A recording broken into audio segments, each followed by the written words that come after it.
Bledsoe was arrested. Patrick Montgomery was in court. Jonathan Manapa will stay in federal custody. No, I don't take responsibility at all.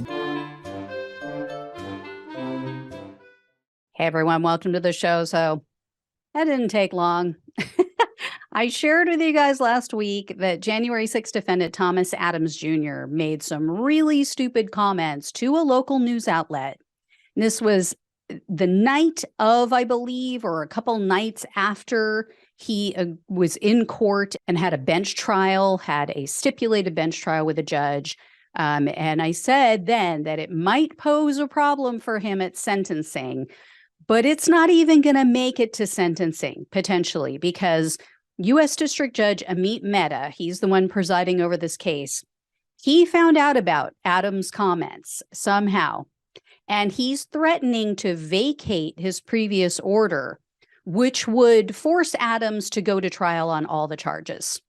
So if you guys didn't catch that update, here's a quick synopsis. Adams made some comments about how he did nothing wrong, and he said, quote, "I wouldn't change anything I did." So the problem for Adams is that because he had a stipulated bench trial, that means that he had to stipulate to a certain set of facts. He had to admit to committing certain crimes. And Adams had to do this under oath. Then the judge reviews the evidence at the trial, and the judge determines if, yes, I agree with this defendant that they committed those specific crimes that they're admitting to. In this case, the judge found Adams guilty of 2 crimes, and then he tossed his other charges. So when Adams made those comments in the interview, he admitted, I lied under oath. I was only pretending to take responsibility for my actions. And if Judge Mehta decides, yeah, I'm gonna toss this agreement that we had for this stipulated bench trial, Adams has to go to trial on all 5 of the charges against him. Now, in looking at it in totality, to be honest, it won't change a whole lot in regard to the federal sentencing guidelines for his crimes, because Adams stipulated to the most serious charge against him, which is the felony charge of obstructing an official proceeding. So he was facing up to 20 years anyway. All of the rest of the charges were misdemeanors. What it could do, though, is make Judge Mehta rethink Adams' sentencing.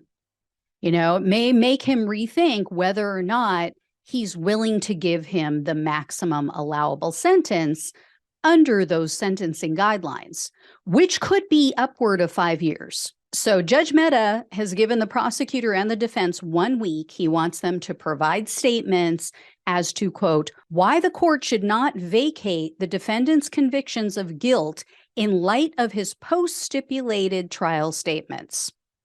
So we'll see what happens. I'll let you guys know what the judge decides. But yeah, this guy was not bright. I guarantee his attorney is pulling his hair out right now going, why? Why did you do this? Why did you do that interview? Why did you make these statements? I remember, I mean, on a lesser level, but when I worked in the mortgage industry, I would have clients, I would tell them, don't buy anything.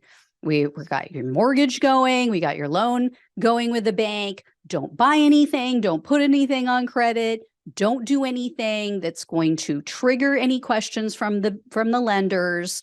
To question, you know, why all of a sudden you have all this excess debt, or it's going to maybe throw you over the limit that you need, the ratios that we need to get you this loan. Most of them were awesome. Most clients listened, but there were always some who just either they weren't listening when I told them, or they just thought, oh, it's not that big of a deal. And they truly didn't understand how they could jeopardize their own loan and getting that house. So, or a refinance even. Yeah. So sometimes, sometimes you want to choke your own clients. Anyway, guys, I'll let you know what I hear. Thanks so much for watching and listening. Take care, and I'll talk with you soon. Please like, share, and subscribe. Please donate. Please become a monthly supporter if you possibly can. Really appreciate it. Thanks again, guys. Take care, and I'll talk with you soon.